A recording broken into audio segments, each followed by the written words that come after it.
ನಮಸ್ಕಾರ ಬಂಧುಗಳೇ, ಲೋಕಯಾನ ಯೂಟ್ಯೂಬ್ ಚಾನಲ್ಗೆ ನಿಮ್ಮೆಲ್ಲರಿಗೂ ಸ್ವಾಗತ.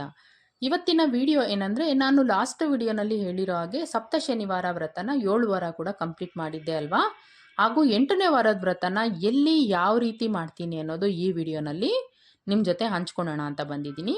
ಬನ್ನಿ ಹಾಗಾದರೆ ಎಲ್ಲಿ ಮಾಡ್ತೀನಿ ಸಪ್ತ ಶನಿವಾರದ ವ್ರತನ ಹೇಗೆ ಮಾಡ್ತೀನಿ ಅಂತ ನೋಡ್ಕೊಂಡು ಬರೋಣ. ಮೊದಲಿಗೆ ನನ್ನ ತವರಿಗೆ ನಿಮ್ಮೆಲ್ಲರಿಗೂ ಸ್ವಾಗತ. ಬನ್ನಿ, ನನ್ನ ತವರಿಗೆ ಹೋಗೋದಕ್ಕೆ ನಾವು ಇದೇ ಬಸ್ಸಲ್ಲೇ ಪ್ರಯಾಣನ ಸ್ಟಾರ್ಟ್ ಮಾಡಿದ್ವಿ. ವೆಲ್ಕಮ್ ಕಿಟ್ ಸಮೇತ ನಮ್ಮನ್ನು ಸ್ವಾಗತ ಮಾಡಿದ್ರು, ತುಂಬಾ ಖುಷಿ ಆಯಿತು. ಹಾಗೆ ವೆಲ್ಕಮ್ ಕಿಟ್ ತಗೊಂಡು ನಮ್ಮ ಸೀಟಲ್ಲಿ ಕೂತ್ಕೊಂಡು ನಮ್ಮ ಜರ್ನಿನ ಸ್ಟಾರ್ಟ್ ಮಾಡಿದ್ವಿ. ಸ್ವಲ್ಪ ಹೊತ್ತಿಗೆ ಟಿಫನ್ಗೂ ಕೂಡ ನಿಲ್ಲಿಸಿದ್ರು. ಟಿಫನ್ ನಾನು ಮುಗಿಸ್ಕೊಂಡು ಅಲ್ಲೇ ಇದ್ದಂಥ ವಿನಾಯಕರಿಗೂ ಕೂಡ ನಮಸ್ಕಾರ ಮಾಡಿಕೊಂಡು ಮತ್ತೆ ನಮ್ಮ ಜರ್ನಿನ ಕಂಟಿನ್ಯೂ ಮಾಡಿದ್ವಿ. ನಂತರ ಒಂದು ಸ್ವಲ್ಪ ಹೊತ್ತಾದಮೇಲೆ ನೋಡಿ ನನ್ನ ತವರು ಬಂದೇ ಬಿಡ್ತು. ತಂದೆಯವರು ಬೆಟ್ಟದ ಮೇಲೆ ಇರೋದ್ರಿಂದ ಅವರ ದರ್ಶನಕ್ಕೆ ಅಂತ ಕ್ಯೂ ಲೈನಲ್ಲಿ ಹೋಗಿ ಟೋಕನ್ ಕೂಡ ನಾವು ತಗೊಂಡ್ವಿ. ಟೋಕನ್ನ ತಗೊಂಡು ತಂದೆಯವರ ದರ್ಶನಕ್ಕೆ ಅಂತ ಬೆಟ್ಟಕ್ಕೆ ಹೊರಟ್ವಿ. ಹೊರಡೋಕ್ಕೂ ಮುಂಚೆ ನೋಡಿ, ಬೆಟ್ಟದಲ್ಲಿ ಅಲ್ಲಿ ಇರೋವಂತಹ ಗರುಡ ದೇವರು ಎಲ್ಲರಿಗೂ ಸ್ವಾಗತ ಮಾಡ್ತಾ ನಿಂತಿದ್ರು. ನೋಡೋದಕ್ಕೆ 2 ಕಣ್ಣು ಸಾಕಾಗಲಿಲ್ಲ ಅವ್ರನ್ನ.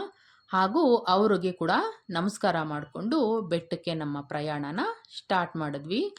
ನಾನು ಯಾಕೆ ನನ್ನ ತವರು ಅಂತ ಹೇಳ್ತಾ ಇದ್ದೀನಿ ಅಂತಂದರೆ, ಹೆಣ್ಮಕ್ಳಿಗೆ ತವ್ರ ಮನೆಗೆ ಹೋಗೋದಕ್ಕೆ ಎಷ್ಟು ಖುಷಿ ಆಗುತ್ತೋ ನನಗೂ ಕೂಡ ತಿರುಮಲಕ್ಕೆ ಹೋಗಬೇಕು ಅಂದರೆ ಅಷ್ಟೇ ಖುಷಿ ಆಗುತ್ತೆ. ಅದರಿಂದನೇ ನಾನು ನನ್ನ ತವರು ಅಂತ ಹೇಳ್ತಾ ಇದ್ದೀನಿ. ಹಾಗೂ ನನ್ನ ಮನೆ ದೇವರು ಕೂಡ ತಿರುಪತಿ ತಿಮ್ಮಪ್ಪನೇ ಆಗಿರೋದ್ರಿಂದ ನಾನು ತುಂಬ ಖುಷಿಯಿಂದ ಹೇಳ್ತೀನಿ, ನನ್ನ ತವರು ತಿರುಮಲದಲ್ಲಿರೋ ಆ ತಿರುಪತಿ ತಿಮ್ಮಪ್ಪ ಅಂತ. ಹಾಗೂ ಸಪ್ತ ಶನಿವಾರದ 8ನೇ ವ್ರತನ ಕೂಡ ನಾನು ಇಲ್ಲೇ ಮಾಡಬೇಕು ಅಂತ ಆಸೆ ಪಟ್ಟಿದ್ದೆ.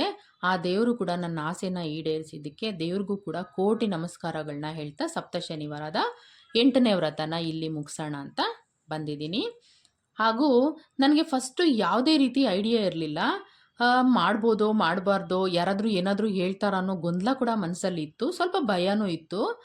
ಆದರೂ ಕೂಡ ಧೈರ್ಯ ಮಾಡಿ ದೀಪ ಅಕ್ಕಿ ಹಿಟ್ಟಿನ ದೀಪ ಎಲ್ಲ ರೆಡಿ ಮಾಡಿಕೊಂಡು ಹೋಗಿ ದೇವಸ್ಥಾನದ ಮುಂದೆ ಕೂತ್ಕೊಂಡೆ. ಅಲ್ಲಿ ಹೋಗಿ ಒಂದು 2-3 ನಿಮಿಷಕ್ಕೆ ತುಂಬ ಜನ ಹೆಣ್ಮಕ್ಳು ಕೂಡ ಬಂದರು. ತುಂಬ ಜನ ಹೆಣ್ಮಕ್ಳು ಬಂದು ಅಲ್ಲಿ ದೀಪನ ರೆಡಿ ಮಾಡಿಕೊಂಡು ಪೂಜೆಗೆ ಸಿದ್ಧ ಮಾಡ್ಕೊತಾ ಇದ್ರು.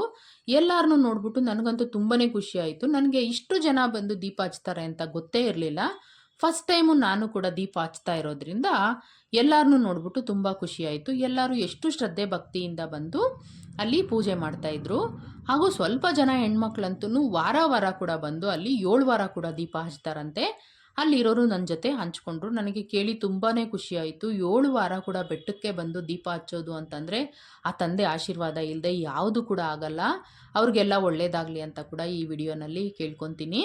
ಹಾಗೂ ಸೇವೆ ಮಾಡೋಕ್ಕೆ ಬಂದಿರೋಂತಹ ಹೆಣ್ಮಕ್ಳು ಕೂಡ ಅಲ್ಲಿ ಇರೋ ಅಷ್ಟು ದಿವಸ ಕೂಡ ತಂದೆಯವ್ರಿಗೆ ಅಕ್ಕಿ ಹಿಟ್ಟಿನ ದೀಪ ಹಚ್ಚಿ ಪೂಜೆ ಮಾಡ್ತಾಯಿದ್ರು. ಅದನ್ನು ಕೂಡ ಅವ್ರು ಹೇಳಿದ್ರು, ಇರೋ ಅಷ್ಟು ನಮಗೆ ಆಗಾಗ ಬಂದು ಮಾಡೋದಕ್ಕಾಗಲ್ಲ, ಹೆಂಗೂ ಸೇವೆ ಮಾಡೋದಕ್ಕೆ ಬಂದಿದ್ದೀವಲ್ವ, ಹಾಗೇ ದೀಪ ಹಚ್ಚಿ ಕೂಡ ದೇವರಲ್ಲಿ ಪ್ರಾರ್ಥನೆ ಮಾಡ್ಕೊಳ್ಳೋಣ ಅಂತ ಬಂದಿದ್ದೀವಿ ಅಂತ ಕೂಡ ಹೇಳಿದ್ರು. ಆ ವಿಷಯನೂ ಕೂಡ ಕೇಳಿ ನನಗಂತೂ ತುಂಬಾ ಖುಷಿ ಆಯಿತು. ಎಲ್ಲರಿಗೂ ಕೂಡ ಒಳ್ಳೆಯದಾಗಲಿ ಅಂತ ಈ ವಿಡಿಯೋ ಮುಖಾಂತರ ನಾನು ಬೇಡ್ಕೋತಾ ಇದ್ದೀನಿ. ಮತ್ತು ನನಗೆ ಯಾಕೆ ಬೆಟ್ಟದ ಮೇಲೆ ಹೋಗ್ಬಿಟ್ಟು ಅಕ್ಕಿ ಹಿಟ್ಟಿನ ದೀಪ 8ನೇ ವಾರ ಮಾಡಬೇಕು ಅಂತ ಆಸೆ ಆಯಿತು ಅಂದರೆ, ನಾನು ಹಿಂದೆ ಡಿಸೆಂಬರಲ್ಲಿ ದೇವಸ್ಥಾನಕ್ಕೆ ಹೋಗಿರಬೇಕಾದ್ರೆ ಅಲ್ಲಿ ಸ್ವಲ್ಪ ಜನ ಕೂತ್ಕೊಂಡು ಹೆಣ್ಮಕ್ಳು ಸಂಜೆ 7 ಗಂಟೆ ಟೈಮಲ್ಲಿ ಪೂಜೆ ಮಾಡ್ತಾಯಿದ್ರು. ಅಕ್ಕಿ ಹಿಟ್ಟಿನ ದೀಪ ಹಚ್ಚಿ ಪೂಜೆ ಮಾಡ್ತಾಯಿದ್ರು. ಆಗ ನನಗೆ ತುಂಬ ಮನಸ್ಸಿಗೆ ಖುಷಿ ಅನ್ನಿಸ್ತು. ನಾನು ಕೂಡ ಈ ರೀತಿ ಪೂಜೆ ಮಾಡಬೇಕು ಅಂತ ಆ ಮೂಮೆಂಟಲ್ಲಿ ಅಂದ್ಕೊಂಡಿದ್ದು ನಾನು. ಅದೇ ರೀತಿ ಸಪ್ತ ಶನಿವಾರದ 8ನೇ ವಾರದ ವ್ರತನ ಬೆಟ್ಟದ ಮೇಲೆ ಮಾಡೋದಕ್ಕೆ ತುಂಬಾ ಮನಸ್ಸಿಗೆ ಖುಷಿ ಅನ್ನಿಸ್ತು.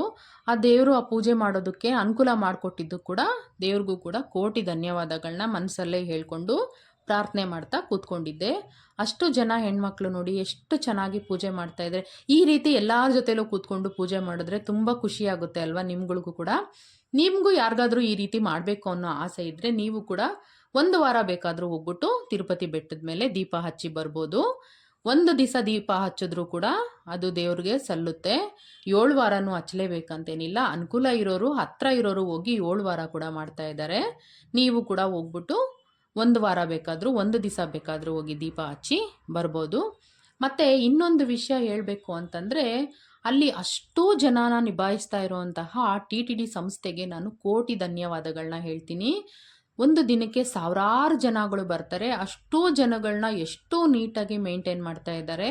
ನನಗಂತೂ ಪ್ರತಿ ಸಲ ಹೋದಾಗೂ ಟಿ ಟಿ ಡಿ ಸಂಸ್ಥೆ ಇಷ್ಟು ಚೆನ್ನಾಗಿ ನಿಭಾಯಿಸ್ತಾ ಇರೋದು ನೋಡ್ಬಿಟ್ಟು ತುಂಬಾ ಖುಷಿಯಾಗುತ್ತೆ. ಅವ್ರಿಗೂ ಕೂಡ ಕೋಟಿ ಧನ್ಯವಾದಗಳನ್ನ ಈ ವಿಡಿಯೋ ಮುಖಾಂತರ ನಾನು ತಿಳಿಸ್ತಾ ಇದ್ದೀನಿ. ಹಾಗೂ ಇಷ್ಟೊತ್ತು ವಿಡಿಯೋ ನೋಡಿದ್ದಕ್ಕೆ ನಿಮ್ಮೆಲ್ಲರಿಗೂ ಕೂಡ ಧನ್ಯವಾದಗಳು. ನನ್ನ ಚಾನಲ್ನ ಸಬ್ಸ್ಕ್ರೈಬ್ ಮಾಡ್ಕೊಳ್ಳಿ. Thank you.